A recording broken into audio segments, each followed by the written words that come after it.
Deputy CM గారు తమ్ముడు పవన్ కళ్యాణ్ గారికి నమస్కారం. నేను పాత కామెడీ యాక్టరు పాకిజా. మీ అందరికీ, మన ఆంధ్ర ప్రజలు అందరికీ తెలుసు. నేను చాలా కష్టంలో ఉన్నాను, తినటానికి కూడా వీలు లేదు. ఒక తమిళనాడులో ఎవరు నన్ను పట్టించుకోలేదు. తమ్ముడు గారు డిప్యూటీ సీఎం గారు పవన్ కళ్యాణ్ గారికి నేను చెప్పాను. వెంటనే నాకు ఆర్థిక డబ్బులు 2 లక్షలు సహాయం చేశారు. నాకు చిన్న తమ్ముడు కాలు పట్టుకుంటాను. ఏలేల జమ్మానికి తమ్ముడు డిప్యూటీ సీఎంకు మర్చిపోను. నేను అప్పుడే ఇంటర్వ్యూలో సుమన్ టీవీలో చెప్పాను, నెక్స్ట్ సీఎం తమ్ముడు గారు పవన్ కళ్యాణ్ గారు అన్నాను. తమ్ముడు గారికి చాలా పెద్ద గొప్ప మనసు. నేను తమిళనాడులో పుట్టి పెరిగి ఆల్రెడీ అన్నయ్య చిరంజీవి అన్నయ్య, నాగబాబు అన్నయ్య, మెగా పవర్ స్టార్ ఫ్యామిలీ, ఇప్పుడు వాళ్ళు ఫ్యామిలీతో నేను బతుకుతున్నాను.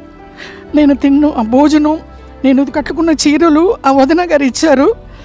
అన్నీ మెగా పవర్ స్టార్ ఫ్యామిలీ అని డిప్యూటీ సీఎం పవన్ కళ్యాణ్ గారు వెంటనే నేను నిన్ననే చెప్పాను, ఈవేళ పిలిచి 2 lakhs డబ్బులు ఇచ్చారు ఆర్థిక సహాయం. మేము ఉన్నామమ్మా అన్నారు. నేను తమిళనాడులో బతుకుతామా సస్తామా అని ఉన్నప్పుడు ఇక్కడ నుంచి నాకు ఫోన్ వచ్చింది జనసేన పార్టీ ఆఫీస్లో నుంచి. అది వచ్చి ఇమ్మీడియట్గా మీరు రండి అని చెప్పి నాకు వచ్చాను. చాలా సంతోషం.